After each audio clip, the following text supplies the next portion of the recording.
I'm Lin-Manuel Miranda, and you're listening to Hard Knock Life.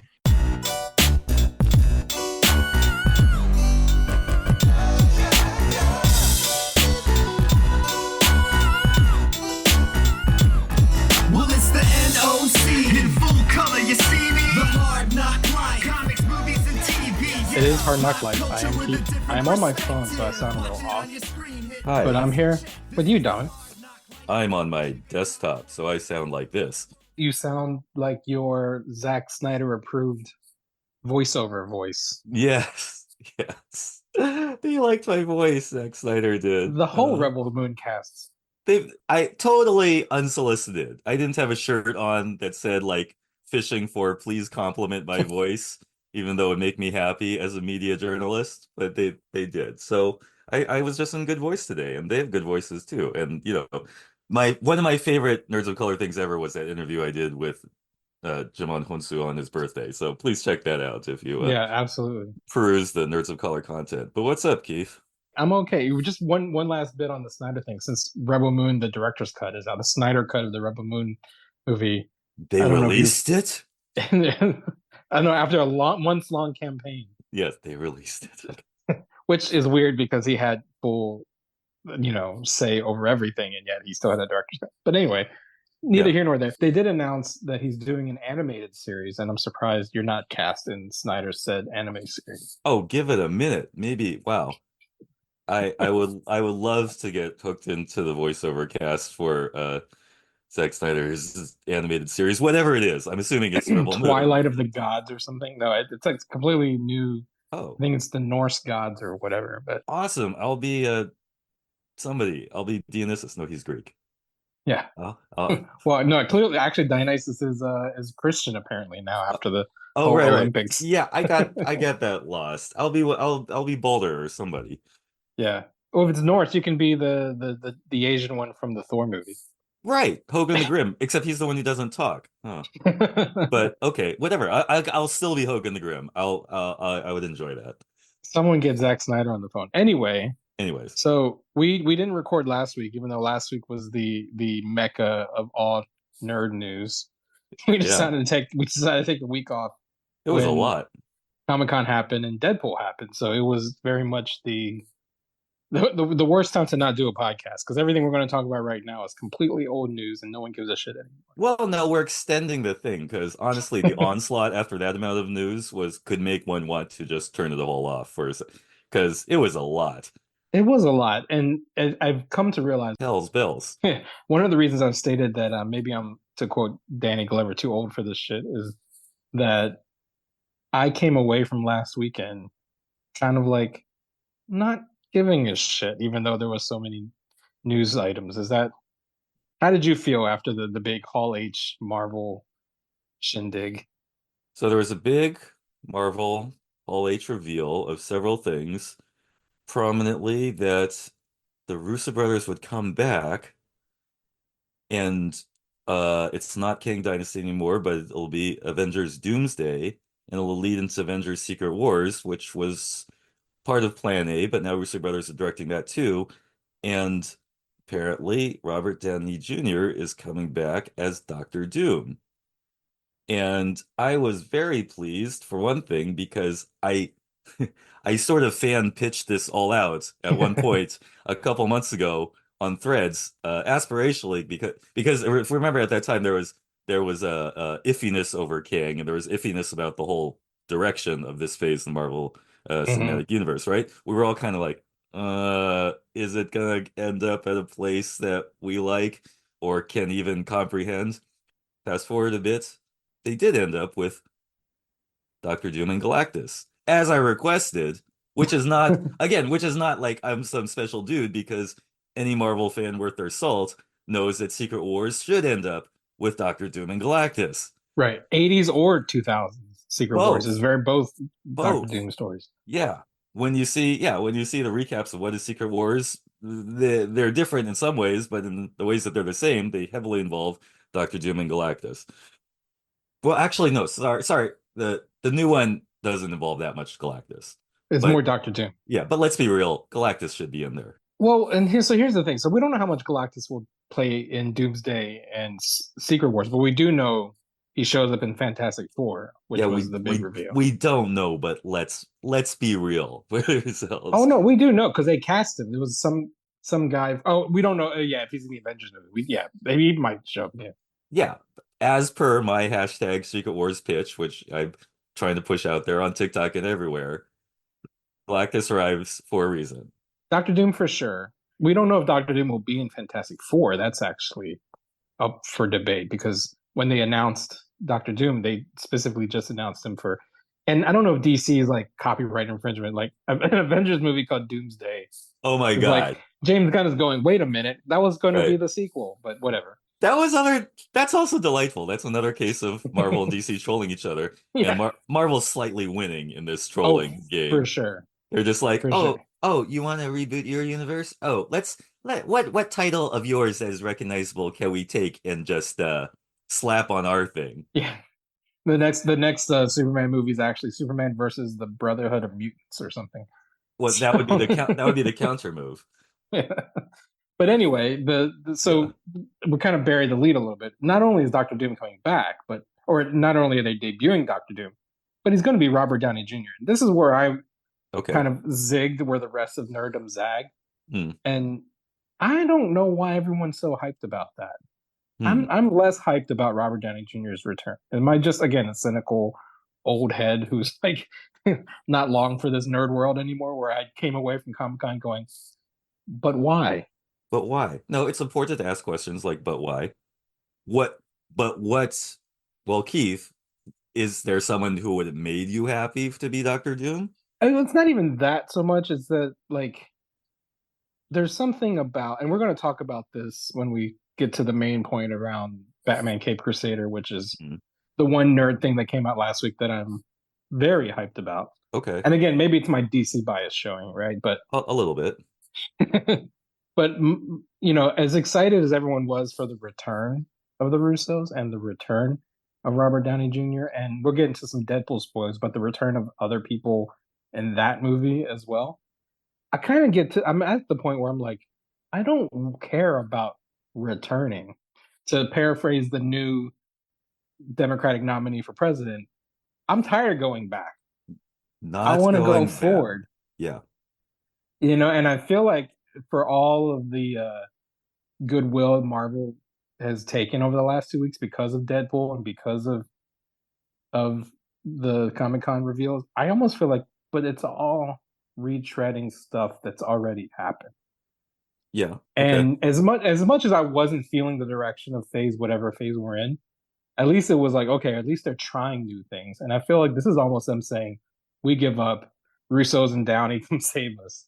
And to me, that's less positive and more cynical. But maybe, again, maybe I'm the cynical one. Well, I get that reading of it. For me, I'm encouraged by it because Robert Downey Jr. isn't well, if it had been like I can't think of a good analogy here. Maybe I'll think of one in a minute. But yes, you could take it that way. But Robert Downey Jr. is actually a good actor. And for me, this kind of he gets to have a double win because he gets to show off that he can actually play different characters, which he's always been able to do. And so the effort that he'll apply in the acting challenge, I think, will make it an interesting thing as opposed to a boring thing. If he came back as, you know, Tony Stark, again, definitely that would be boring for everybody. So the idea that he could sort of play out the strings of the Marvel Universe by being both the prime hero and the prime villain in this long-ass serial story, to me, that's interesting. But you're still giving So you don't think he's doing, for those of you listening, yeah. So you don't think he's doing it Tony Stark? That's not the story. You don't think they're going Tony Stark variant? On that, I don't care. It could be a Tony Stark variant. It could be he's actually named Victor Von Doom. It could be their DNA has collided into one person. I don't care about that so much. I'm interested in the aspect that, well, Tony Stark, as portrayed in the movies, has always been a closet sociopath. I wouldn't even say closet. Yeah, no. I mean, if part of the reasons people think that superhero movies are stupid is they do an accurate reading and says, well, yeah, Tony Stark started that whole Ultron thing and almost destroyed the world. Yeah, I was gonna say maybe he already was the supervillain, prime supervillain. They could do that story, you know what I mean? He's the guy who creates problems and then solves them and takes credit for it, you know? That's the kind of megalomaniacal hero he is. And that's always been a layer of the Avengers story. So I think, and I look at this with anticipation and not cynicism. I think it'll be a cool thing for him to do the version of that character that is maybe explicitly a sociopath, or do the other version where, Doctor Doom is also a layered character. He is the villain, right? But he's also the leader of a country, and occasionally he's fighting for something, either for, his wife lost in limbo or something, or the benefit of his people. He's like that complicated dictator sometimes. So he's not just a villain. So they could play with that story, and RDJ is the kind of guy who might articulate that story very very meaningfully. I mean, or not. This is again me just Yeah, I mean, at this point, manifesting. it's all speculation Yeah. at this point, right? Like they literally just announced Russo's, Doomsday, Downey, and that was it. There was no kind of hinting at, because at least Yeah. like 2 or 3 years, and whenever they announced Kang Dynasty the first time, it was like, oh, okay, clearly, this is the multiverse saga. Kang is the time travel guy. It all kind of like made thematic sense. Now they had to course correct because of outside reasons, Yes. and so this is them kind of like reconfiguring on the fly, and that's also like, to me, like you kind of always assumed Doctor Doom would be part of the MCU at some point because the Fantastic Four were coming back. And I will say, as cynical as I'm being about Comic-Con, I was most intrigued by the Fantastic Four stuff. Okay. Like I'm excited for that movie still. Okay. I like the cast. I like the shots of the retro 60s. It's clearly a different universe from the MCU. Yeah. Which is interesting because it's like the whole point of Marvel Studios getting the Fantastic Four back was that they could integrate them into the MCU, and yet they're still spinning them off into their own universe, which is interesting. Yeah. But I like that it's a time period piece. I like that it's got the Jetson-y retro 60s vibe to it. So that's cool. I like that. I'm excited for that. Yeah, good. I'm just not I am sure what that means. The Doomsday stuff means for what to look forward to over the next 3 or 4 years. Okay, yeah, but that's okay, Keith. That being not sure is called waiting for a movie. Yeah. What are you gonna get on the internet and find out exactly what happens so you can be upset when it does happen? Or when it doesn't is what Right. usually happens, when the thing doesn't happen that you kind of speculated. This can be a period of growth for you, Keith, as far as mitigating your internet fan habit that loops into, as we know, sometimes frustrating places. Yeah. Are you comfortable now? Yeah. No, I think so. I mean, again, I was excited for what Marvel had to like announce at Comic-Con. I mean, I will give them this. It was a complete surprise. I don't think anyone anticipated. I think it was always like, okay, what's Avengers 5 going to be? Because we knew it wasn't going to be Kang Dynasty anymore. Yeah. You and I had speculated a couple episodes back that perhaps it was going to be Avengers versus X-Men, and that's ended up not happening. Yeah, not by title, but I still hope some X-Men. I still hope some X-Men will get in there. But go on, yeah. Well, and so I mean, I guess that leads to the other thing that I seem to be more cynical about than the rest of nerd fandom, and it's the reaction to Deadpool and Wolverine. Yeah. That it's a $200 million movie already, and it's only been out for like a week and a half, 2 weeks maybe. It's going to cross $1 billion like this week already, and it's going to be the highest grossing R-rated movie of all time. That's, I think, easily on the horizon. Does that mean does it displace Joker if that is the case? It will. It will. Okay. See, that's a win in itself. But go on.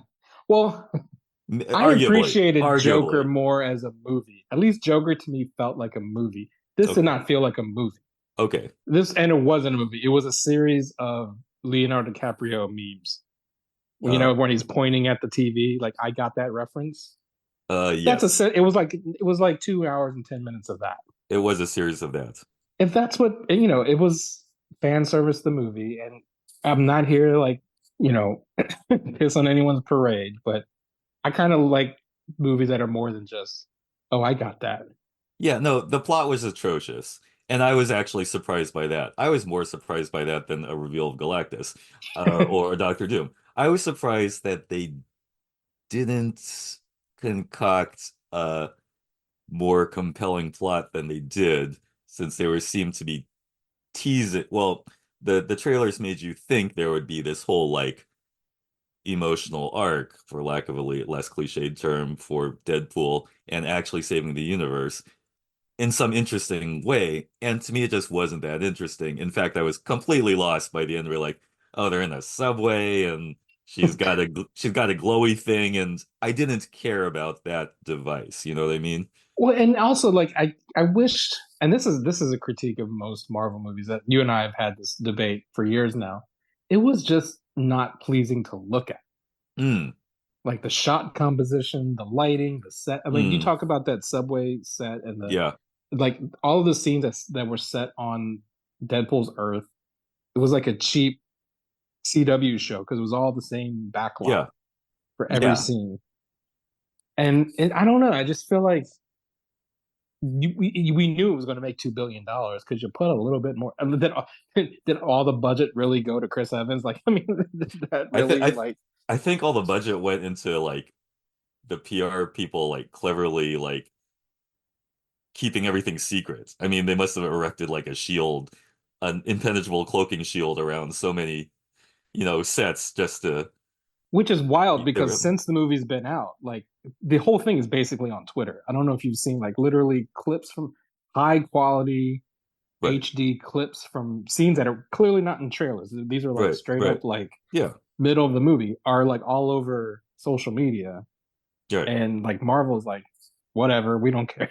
Well, yeah, This because movie's now it's making $2 billion. right. Yeah, now it's out there in the world. And okay, so we're a week out, so we can just talk about the spoilers freely, right? Because Oh yeah, yeah. I think this is interesting. I mean, talking about thank God I didn't pay attention to Comic Con because I watched the movie after Comic Con. Like, had I watched the Comic Con stuff before I saw the movie, I would have known everything because I think Oh, they did a totally, totally. Right, panel where like, oh, and here's Wesley Snipes, and here's right, right. Chris Evans, and here's Gambit. I was like, oh, I no mean, to the surprises.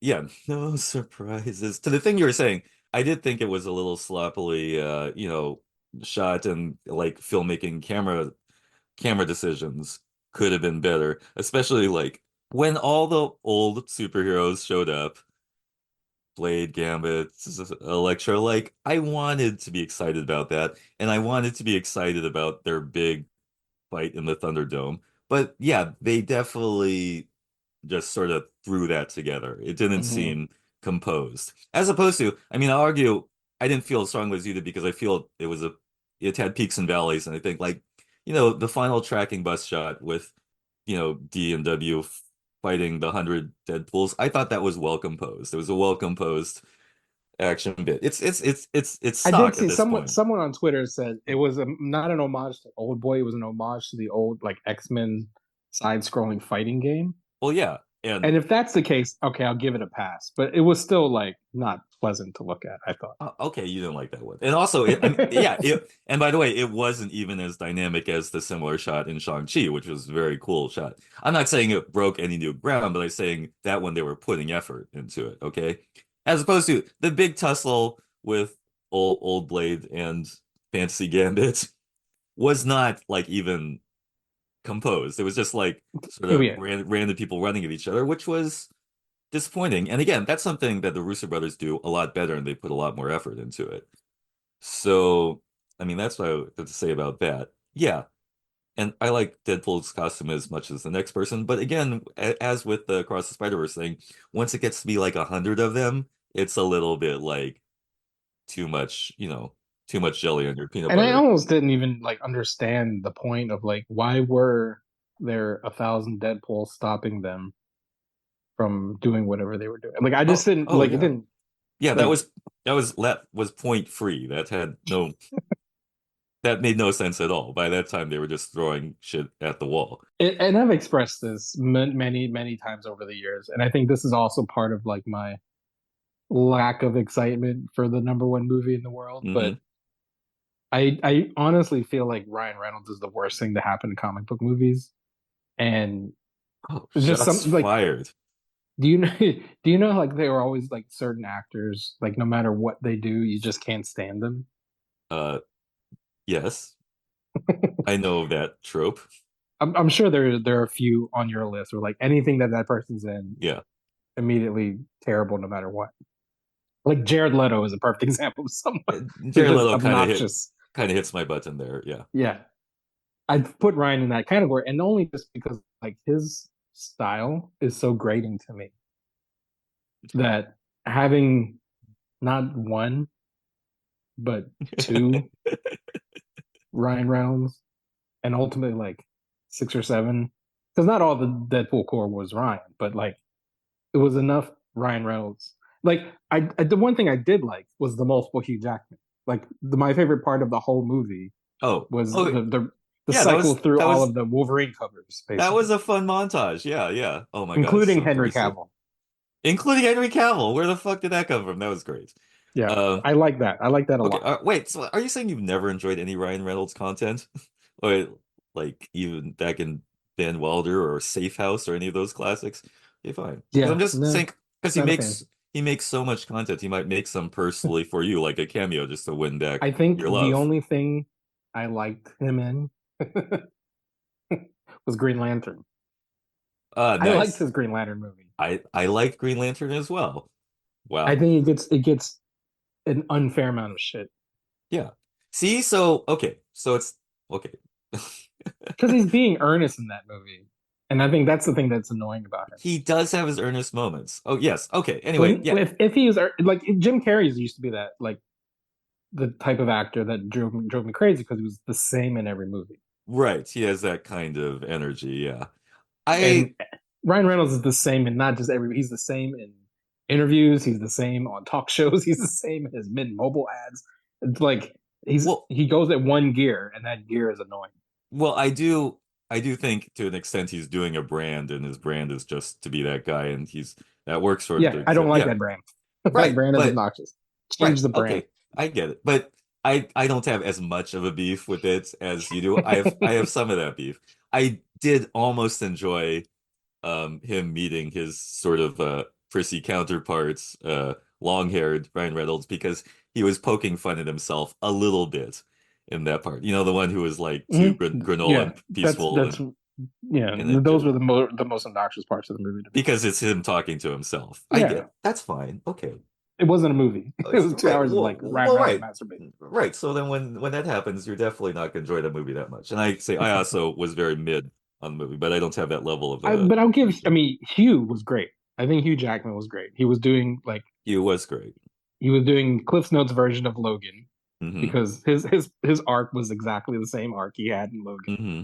but like 10 times worse because Logan was Hmm. great. Logan's one of my favorite Marvel, Sure, sure.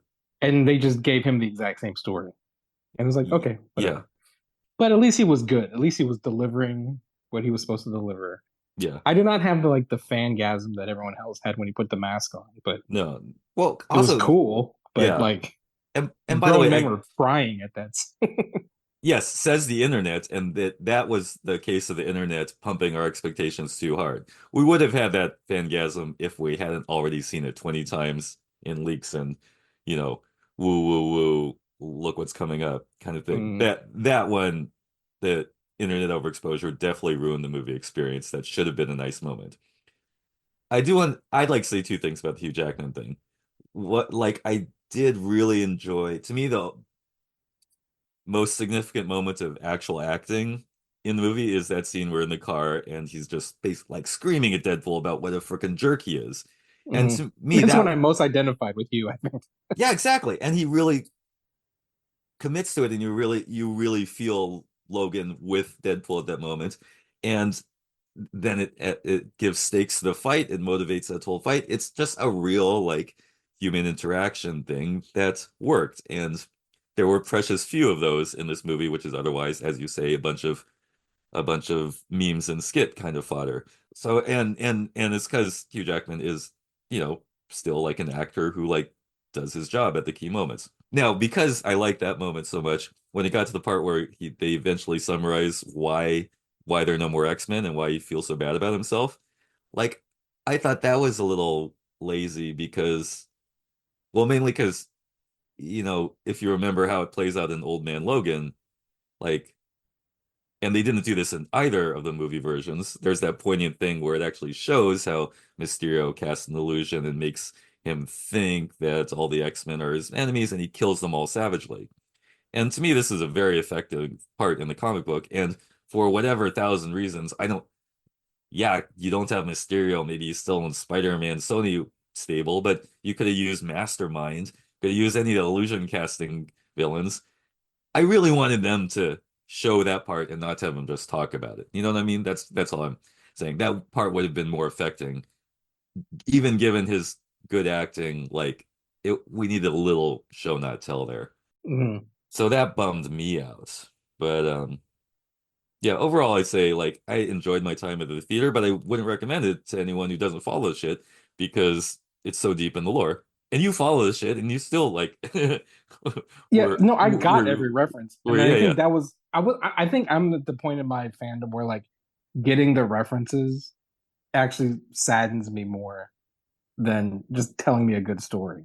Well, yeah, because it's still I still think it's case by case. There are references and then there are references. And some of Right. the Well, the summer can be well done, but literally when yeah. it's like a million miles an hour, here's like, remember this, remember this, remember this, remember this, and Yeah. then just because Deadpool's breaks the fourth wall, Yeah. like they feel like they can get away with more because like they point it out and then they still do Every it. time. Yeah. That's annoying. So it's kind of pushing that little button for like people who are extremely online to be like, oh, I feel smart. Oh, I feel smart. So Yeah. someone liked my fan theory, that kind of thing. And that's cheap. But like Yes. Cheap. That's the word. I'll give the example, like in the very opening of the movie, the whole bit where, Deadpool fights some guys to the NSYNC song. Yeah, that was a reference, but it was also fun to me. Like, of course Deadpool like fights some dudes while the NSYNC song is playing and dance moves. That's like, yeah, it's like cinematic candy. That's like a fun thing. And then only later someone pointed out, oh yeah, that was the song that Cyclops has when they're in the car in X2. And I was like, well, that's cool. But if I hadn't remembered Oh, slash I didn't even known know that. that, I don't see, remember that. that's Is what that I'm is that true? saying. That's what I'm saying. They do play Bye Bye Bye for 10 seconds in the second X-Men movie, the second Singer movie. And so that was a reference, quote unquote, but it didn't fucking matter. Mm. It was a fun moment in the movie. So when you So they do something. They do something similar in Deadpool, actually, because when Hugh and Wade are in the car in the Honda Odyssey and they're going through the radio for 5 seconds, there's a song from Greatest Showman, which I thought was cute. Yes. Because you are one of the people who've seen The Greatest Showman. I'll say And I I, have not. yeah, well, like anytime it's not Broadway, but it's a musical, so like I got that reference. And that specific one was for me, not Okay. necessarily for like Okay. the other nerds that I'm annoyed by. But Right. yeah, I mean, again, I don't want to piss on anyone's parade. People enjoyed it. I don't think it's bad to enjoy it. I just said I don't think this movie was for me, even though it was completely for me as a fan. Sure. Right. Like I knew that Channing Tatum was cast as Gambit and never got to play Gambit. Right. So all the Gambit scenes made sense to me. Right. If you had not followed, Wizard magazine back in the day, or did not read comic book resources in the early 2000s, that's like when Nick Cage showed up in Flash, like as Superman. Like you only got that if you knew Nick Cage was supposed to be Superman. Right. Right. Otherwise, you're like, why the fuck is Nick Cage in this movie? Right. It's the same vibe, right? Except, and I liked Channing Tatum's Gambit. I thought when he was originally cast, that's so stupid. He doesn't make sense. I got a kick out of seeing him as Gambit in the movie. Yeah. And, now there's this like call for a Gambit solo film, which is like, yeah. This is another reason why I hate the internet. To me, that's an internet all fans. right idea. That's an all right idea. I think Channing Tatum is just like a little too beefy physically. I want Gambit to be gaunt and skinny, Right. like Manny Jacinto. But anyway, that's further. That's a purely superficial body But thing. that appearance is solely based on people who followed like the news, right? Because right. It's not a reference to any movie. I mean, and the jokes they make about it is that like he says essentially like my movie never got made. Yeah, that reference comes from development hell. It doesn't even come from an actual movie. Right. a special region of nerddom that follows those things.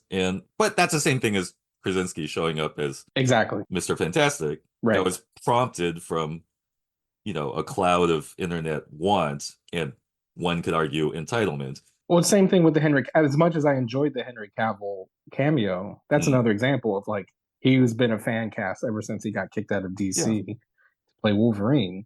yeah. So they actually brought him into the movie. But what I actually I don't know how if anyone ever picked up on this. I don't think I've seen this in any of the write ups about the movie. But what the reference I got out of Henry Cavill's Wolverine. I don't know if you remember when Mission Impossible came out.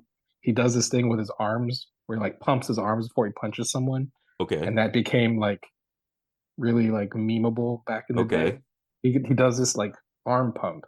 okay. I don't know. I'm maybe again as I'm only Henry Cavill fans knew about that. Okay. Oh, wait. Are you saying did he do that in He as does that as Wolverine? Wolverine Oh, before he okay. punches, Yeah, totally, and I was totally. like, ah, they did the Mission Impossible arm pump.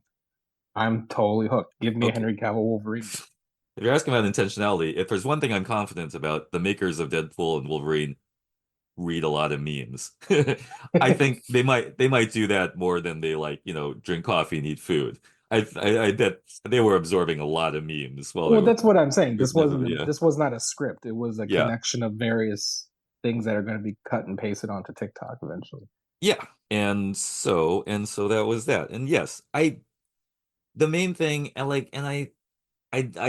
wasn't upset by my time in the theater watching it. And it didn't do everything that I personally wanted. I wanted them to do a little bit more sorting out in the multiverse thing, but now I think Mhm. maybe the Fantastic Four will do that. I had this envision they would put some kind of hard stop on all the lore busyness that is driving us crazy, but Well, because they didn't do any of it. I mean, yeah, they basically the end of the movie is like, oh, your timeline is restored, yeah, right. So and we're it's like so we're back to where like I guess that's the other disappointment. There really was no the beginning of the movie and the end of the movie is the exact same thing. It's like yeah, yeah, snake eating its own tail. The only difference yeah, is now there's two Wolverines and two Lauras in that yeah, universe yeah, because if Logan was the anchor being, then the Logan who exists in Deadpool's time, because the Logan movie takes place in the future, right, he brings an alternate universe Logan into his universe where there is conceivably an already existing Logan. I don't know. right. Well, That's the kind of nerd stuff that you start if you think too hard, pull the thread a little yeah. bit too much, it all unravels. But maybe we shouldn't think too hard. I tried not to think at all. Did you notice? Did you notice that Shatterstar was in it? Yeah, Lewis Tan, shout out. Again, that doesn't make a huge amount of timeline sense, but it was just something that happened. Well, I guess I mean the implication is when he went back at the end of Deadpool 2 and he saved all his friends, Yeah, so some of except them were right, for the ones who didn't get splattered. right. And Zazie Beats. Splatters. He I forgot wanted Zazie I Beats. wanted to see Zazie Beetz as Domino again. I bet she commands a higher salary now than she used to. And you would think they would somehow try to bring James Brolin back just to make the Thanos joke. One would think, but I bet he also commands a big salary. And they're like, we have to pay Chris Evans. I did like the Right. Chris Evans gag. I saw it a mile away. But as soon as you hear quote unquote Steve Rogers, Yeah. I knew they were gonna do the bait and switch. That's that's part of my Secret Wars pitch too, and I hope I can manifest that will happen again because he's still out there in the multiverse. Chris Evans, Human Torches. And I'm not complaining that we got Blade. I'm actually quite happy. That was one thing that Yeah, was a big surprise because I did not expect Wesley Snipes' return as Blade. Mainly because I thought he hated Ryan Reynolds as much as I did, but that's neither here nor there. A check big enough will make me stop hating Ryan Reynolds as well. true. But but I was just surprised because I thought this was a swan song for the Fox movies, and Blade was never a Fox property. But Yeah, and that raised a lot of questions, right? Whether it's not just for trolling for internet nerds or not, but the kind of he kind of suggested he says like there'll only be one blade. yeah, they And take a shot at Mahershala Ali, basically. right. But as we know, the Blade movie is sort of like Never gonna happen. It's gonna be Gambit at this point. It's never gonna happen. it has that never gonna happen look to it because they keep recycling or going not deciding on a director or writer, all that stuff. The only thing they have so far is the idea that Marshall Lilly would be great, and that's still true, but Who knows? And a lot of people are clamoring for a Blade movie. Yeah. I'd say, So that was weird that they. And they made clear at the Comic-Con that it won't happen until after Secret Wars. So this is like phase 8 or Oh, 9. that's weird too. That's where I don't know. Mahershala is going to be like 60 by the time. Right, but he's a vampire, so it shouldn't matter. But yeah, he's going. They're creating drama there, and I'm not sure towards what end.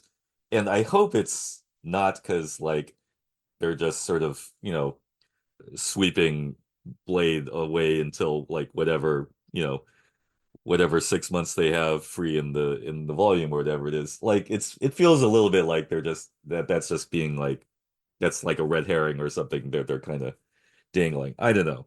And significantly again, because that is the black guy and the one who arguably started the whole Marvel universe should get some props. Should be handled with some respect.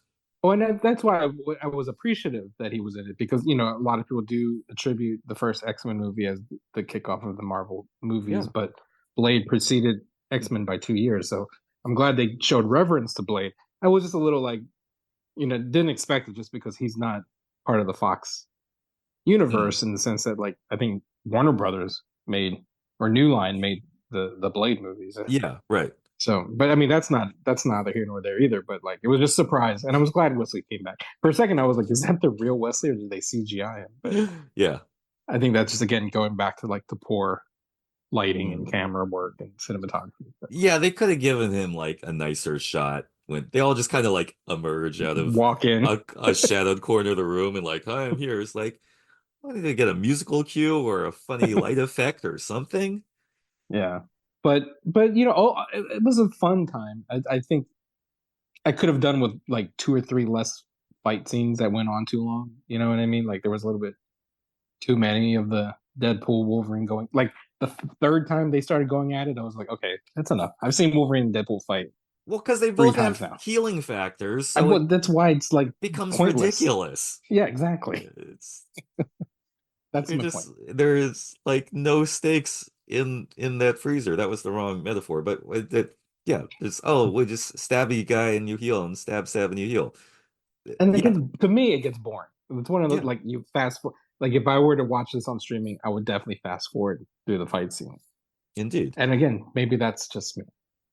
And I say all of this, and I realize it's all my anti-Marvel bias because you and I did an episode a few months back where we were critiquing the X-Men '97 cartoon Okay. as an empty exercise in nostalgia. I don't say it's empty. That's Sorry, might be you editorializing a bit. I but did say it was an exercise in nostalgia. yes, and I realized after a series just dropped on Prime Video this week that also was a revival of a classic '90s animated superhero cartoon that everything I disliked about X-Men, I fell in love with Batman Caped Crusader. And I think at the end of the day, it's not that I abhor, you know, I'm getting too old for this comic book stuff. It's that I just like Batman stuff. You just like the Batman stuff. Do tell us. Because Say more about that. Caped Crusader might be like my favorite superhero thing in years. And I would argue it might be better than the animated series. Hmm. And I say that because I feel like this is Bruce Timm finally being unshackled from like broadcast TV standards and practices. Mm-hmm. And what I appreciate though, even though he has been unshackled from that, he doesn't lean into the TVMA grimdark just because he can. Mm-hmm. Instead, he was like, what if we did a Batman cartoon in my style, but in the 40s? Right. Which is like, after thinking about it, the best period. Just like how the Fantastic Four in the 60s makes sense.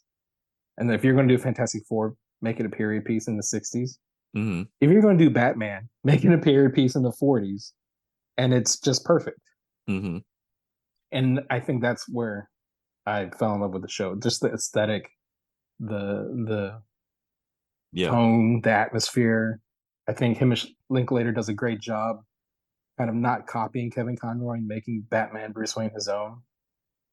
I love this twist they make on all of the villains. And some villains they keep classic.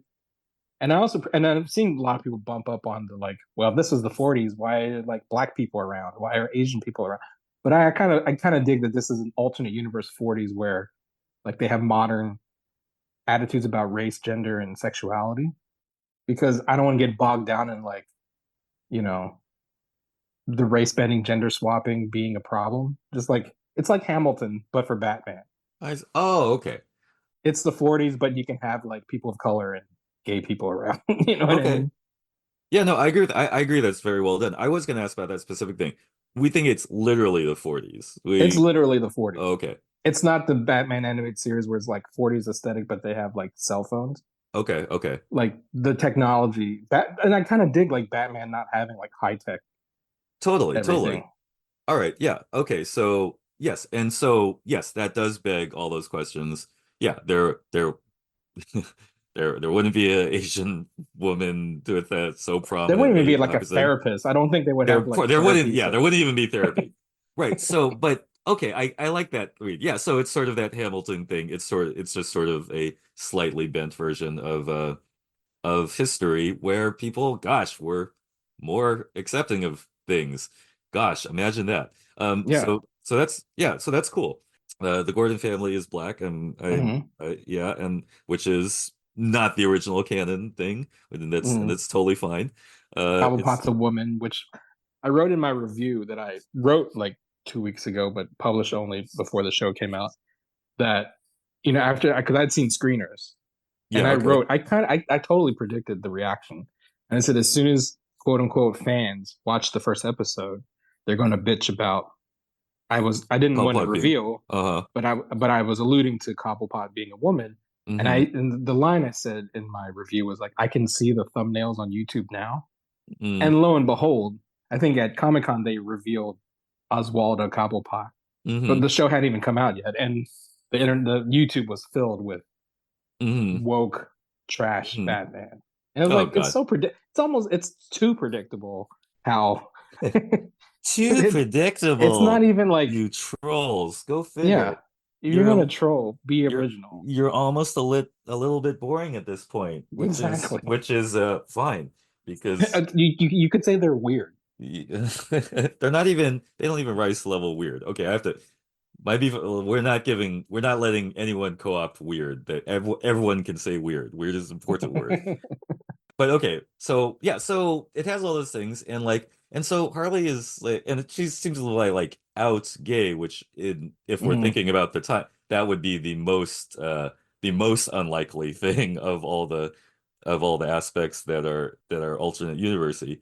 But that's cool too. Mhm. For me, again, it's cool, and I hope we're on the same side about this. This is speaking directly to our audience who wants to see this kind of elevated and more inclusive version of things that is totally in the spirit of the best version of the show that has ever existed. It's not it's not doesn't doesn't negate anything. And It yeah, it just doesn't go and erase anything else. Like I think yeah. the female version of Penguin. I mean, Penguin was a mutant Birdman in Batman Returns. Like He was a mutant bird man, yeah. that with no like anything resembling anything about the comic book version. At least Uh-huh. this she's a gangster, a pretty ruthless gangster that runs the Iceberg Lounge. Like I like Mini Driver's take on the Penguin. Oh, You know, thank you. I was about to talk about the interesting cast, and I was trying to remember who. Yeah, yeah, Mini Mini Driver. Driver, Yeah, that's kind of a throwback in itself. pretty Where genius actually. yeah, I haven't heard of her for a while. That's Jamie awesome. Chung is Harley Yep, Quinn. yep, great. I like this version of Harley Quinn. Christina Ricci is freaking Cat As a Lady. Catwoman, right, right, Catwoman. right. Yes. I like that this take on Harley's different too because she's actually scary when Mm, she's in costume, and yeah. she's actually ditzy when she's out of costume, which is like the flip Yeah. of the traditional take on the character, where she's more serious as Harley Quinzel and she's Oh, wacky as Harley Quinn. oh yeah. No, you're right. That's apt. That's cool. Yeah, Yeah. No, I think it's really well done. Harvey Dent is really good. Dietrich Bader plays Harvey Dent, and he does a really good job. He's probably like the third lead of the show because he's in pretty much every episode as the DA. Yeah. And then when he eventually flips and turns into Harvey Dent, again, they do a flip because he's kind of like a smarmy, Yeah. slimy politician, Harvey Dent. Because usually Harvey Yeah. pre-accident is noble, and he actually becomes more empathetic after he becomes Two-Face, I feel like, Yeah. which is interesting. I feel we should talk about a little bit about how this does or doesn't align with, the Matt Reeves verse, as it were, because it seems very sanctioned and alongside that feeling, that take I mean, on Matt Reeves is Batman. one of the producers. Yeah. I think there's definitely, like, what's cool about it is that there is, we talked about how Deadpool had all these references and Easter eggs. I feel the same thing about this. There's a lot of references and Easter eggs to other Batman media, Hmm. but it's more subtle in my mind. Again, maybe because I'm more of a Batman fan. So, like, I can do the Leonardo DiCaprio point, but it's Hmm. not the main, that's not like the punchline. Like, I feel like where Hmm. Deadpool is just like constantly like, I got that, I got that, I got that. Right, yeah. This show, the allusions to other media is a little bit more subtle. So, for example, going back to Harley Quinn, she's not the Joker's girlfriend, and her big thing is she basically brainwashes her patients to become criminals. Yeah. And so one of the criminals is King Tut, which is a reference to the '60s show. Right, freaking King Tut. That's a good one. And another one, he's like a grown baby man, and she gives him a mallet, which is Harley's signature weapon, and tells him if he beats this other person to death, he'll get some pudding. And he goes, Nice. pudding, which is, to me, such a smart way to give Absolutely. that Yeah. catchphrase. Yeah. Other allusions, like you mentioned, Matt Reeves, of course, Gordon is kind of modeled on the Jeffrey Wright version of the character because he's an African American Gordon. Yeah. But the biggest Matt Reeves reference I got out of the show is that Bruce Wayne is a dick to Alfred the entire series. Right. Totally. Yeah. Yeah. And that dynamic is interesting. Totally. Yeah. Yeah, he's less surrogate father and more like asshole. Yeah. Or Bruce is the asshole, not Alfred. Alfred's kind of put upon the entire series, Yeah. which is how Robert Pattinson treats Alfred in the Matt Reeves movie. Totally. He's such a he's such a dick to Alfred. So, There's a lot of Alfred, Nolan. there's a lot of Nolan too. They're calling, if I'm not wrong, they're calling this section the Batman Crime Saga or something. They gave it some sort of branding Well, that's the to Matt Reeves indicate. stuff, Oh, right? okay. Because the Penguin is so it's got a really clunky name. Matt Reeves at Comic-Con referenced the Penguin as part 2 of the Batman epic crime saga. Oh, they didn't need the word epic in there, but okay, fine. Okay, the So point is it's to the side of yeah, it's not supposed main to be the same main main universe. No. DC stuff. Okay, Yeah, it's its own but universe. it's in that vein. Very much. I mean, it's because it's detective. It's detective story first, which is Yeah. why I like that it's set in the '40s. It's got this kind of like classic Yeah, film noir, kind of like old yeah, school gumshoe kind of story. totally. No, So it's got great vibe and Riz and aura and all those things. yeah, Of I love it. of an alternate 40s. It's great. I didn't close watch every several episodes, so tell me that. So we don't see the Joker. We did not Well, see the Joker, or you didn't finish the series. okay. He's the So tag. He's the tag. I'll just okay, spoil it. which is Eh, again not a surprise. Why wouldn't Yeah, he be? right. He's the tag in Batman Year One, and he's often the tag. Yeah, he's And the do tag we? on Batman Begins. He's the tag. Even the Batman. Yeah, Even he's yeah. only like slightly referenced. Did we get some uh seeding of Batgirl or no? That I missed? Or No, I mean, but she fights Barbara. some people. Yeah, Barbara is. I mean, this is a different take on Barbara because she's a public defender Hmm. in this. So they've aged her up. Yes. She's not like a teenager. I did like the. Did you see the episode with the Robins? Did I? There's an episode with it's set in a circus, and there are a bunch of little orphans, and one's named Dick, one named Jason, one named Carrie, and one named Stephanie. So they're not actually Wow, Robin, that's all but of them. like all of them are like That's little orphans who get kidnapped. Carrie and Stephanie. Wow. Okay. Okay. It's Cool. really Yeah. No, cool. I skimmed through that one somehow. I'll go back and watch it. Yeah. I don't think Batman will get sidekicks on this series because again, Mm, they literally cycle through all of the Robins, mm. and he didn't adopt any of them. Ah, right. And Barbara's aged up, so she's a public defender, and which is cool because it gives her more agency. Like she goes up against Harvey Yeah. in several scenes. Yeah. Okay. But yeah, I don't know if she'll ever be back. In fact, Okay. Batman and Barbara team up more in terms of like I feel like their relationship is closer to Batman Commissioner Gordon. Yeah, The way they work together on the show. yeah, which is cool. That has a lot of potential. Yeah, though I'm not fan demanding anything. I just wanted to know if there were what there were suggestions of because you watched it more closely than I Yeah, did. I mean, Bruce Timm does have a weird Batman Batgirl fetish because I know he did that one animated movie where they like do it on the Did he do the roof. Killing Joke one? Yeah, Oh, okay. Yeah, and okay. yeah, I'm a little In that, worried about that. But we don't need to go there again. That might have been a moment that might have been not have been Tim's best day, I would say. yeah. But So in other aspects, killing it. No, I didn't yeah, mean great. yeah. No, very good. I mean, and Yeah. again, I prefer that it's not a continuation. Mm-hmm. There are some people who are upset about that, and that's Mm-hmm. kind of like my slight against X-Men. Mm-hmm. Is like and maybe I didn't care enough about the X-Men cartoon to want to continue it, Mm. but I'm glad that they give you enough to give you the like remember how cool this animation style was. We're Yeah. going to do something different with it. Yeah. That's what I appreciate. I appreciate some. I mean, it's new and classic at the same time. Oh yeah.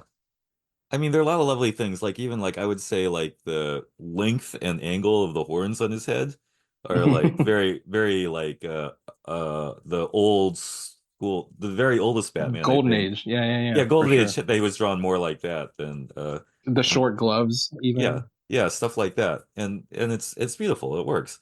So that was a good one. Amazon Prime. Yeah, that's the worst part about that it's on Prime. Like this was supposed to be on HBO Max, Yeah, and and by your rules of brand corporate synergy, it should consolidation. be.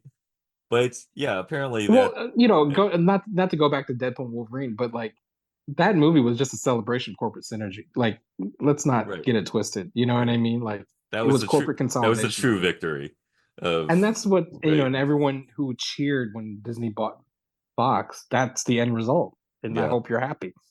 And it sounds like most people are, but to me, it's a little sad.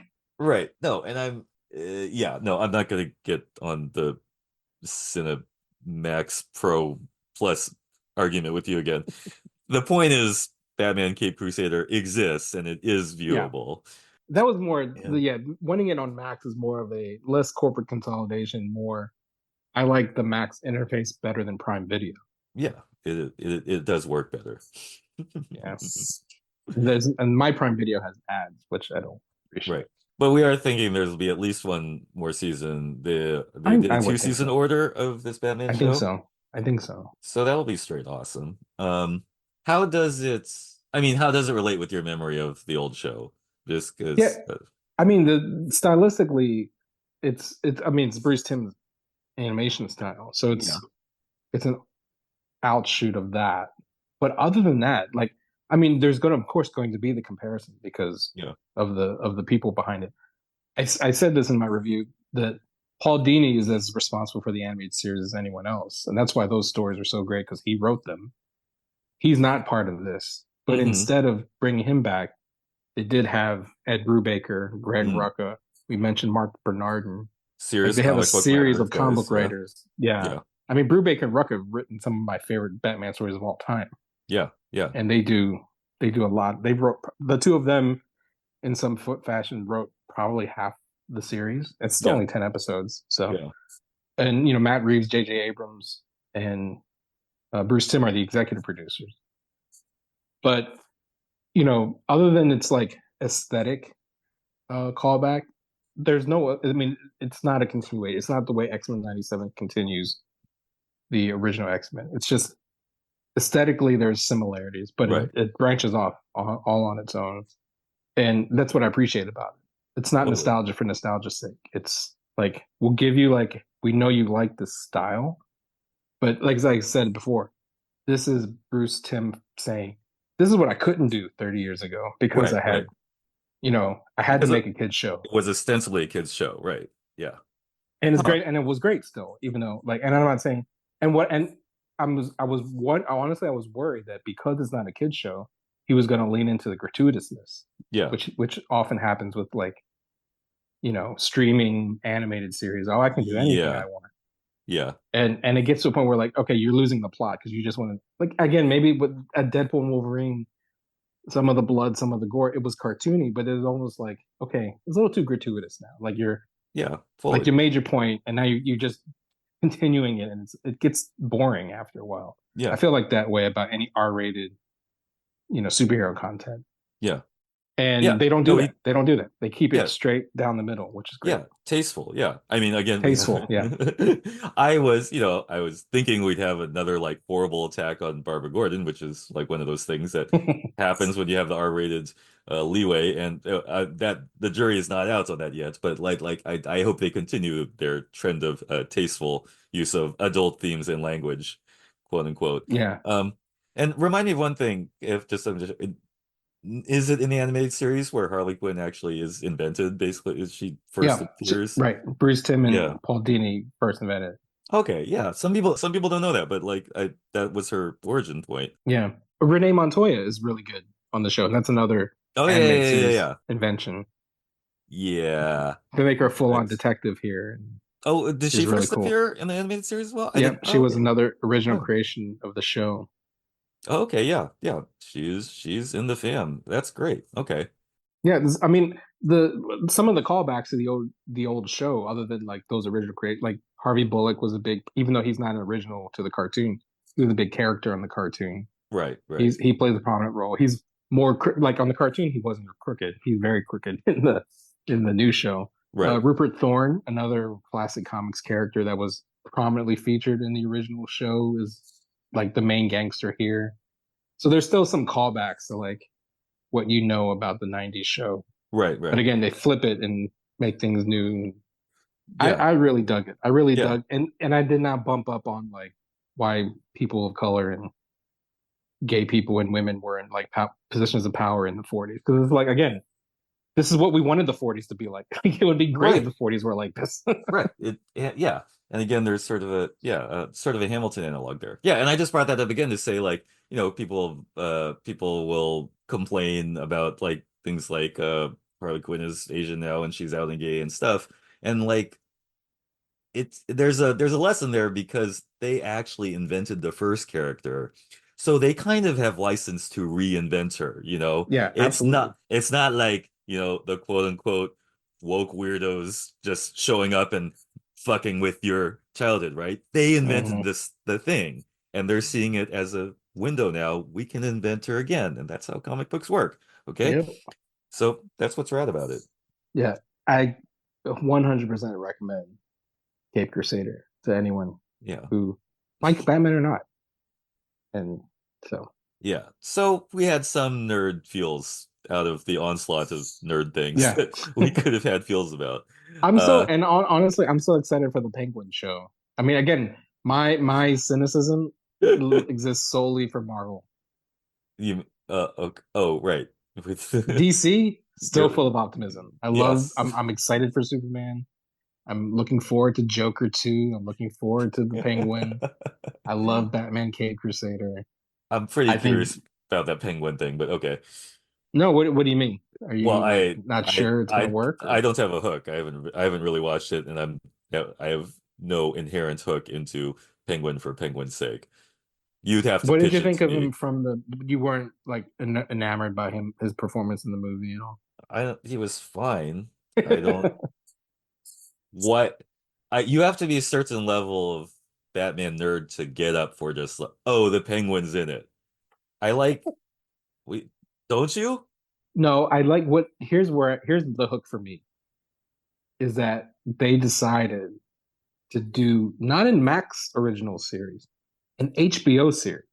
Okay. Like, it's prestige drama. Okay. Of this guy, Oswald Cobblepot.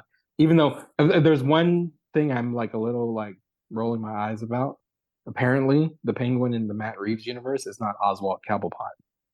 His name is Oz Cobb. Which is like, that's stupid. That's not a name. That's like that's just stupid. That's an app. Like, just embrace, like, that's part of his, I think, appeal as a character, is like he's got a stupid gangster name. Yeah, he has a goofy-ish name. Okay. And that's why he's probably so like, all right, well, wanting to be the top dog. But no, but it's like a prestige drama, like Sopranos, The Wire, and that like history. I see. So if we had to guess, we'd think they're trying to recreate the Sopranos magic, but with Penguin. Is that with Gotham. Well, what with we Gotham, think? because like the show is Okay. about this. So if you remember from the movie that came out 3 years ago or 2 years ago, Carmine Falcone dies Yeah. at the end, and traditionally when Falcone dies, there needs to be a new crime boss. So there's this power vacuum, and the show is about who's going to fill the power vacuum. All right. All right. That makes Cobblepot wants to fill it. Carmine's daughter, Sophia. So it's kind of like Long Halloween, Okay. Batman Year One. Okay. Okay. No word if Pattinson shows up. I can't imagine he won't show up at some point in the show. Yeah. But I'm just excited that like they're taking this seriously. This could be like Emmy worthy Sure. prestige TV take on Batman. Who plays That's the Sophia? hook for me. Who play? Oh, I get that. Okay, you're selling me on it. Christine Mitlodi. Oh, okay. I don't know that. I don't know She, that. if you see her, she's done a lot of things. She's like a character actor. Okay. What her biggest show? She did a movie with Andy Samberg a couple years ago, which was like a Groundhog Day type of romantic comedy called Okay. Palm Springs, maybe. Okay. But she's done a lot of things. She was the mom on How I Met Your Mother, I think. Okay. Do we have any sense that that Zoe Kravitz will be around somehow? They haven't the only actor from the original that's going to be in this is Colin Farrell. But Okay. again, it's fully in the Reeves verse. So, and it definitely takes place after the Batman. So it stands to reason there may be appearances by other characters. All right. Okay. Well, I mean, I hate to, again, I would think like Gordon could show up conceivably. Catwoman could show up conceivably.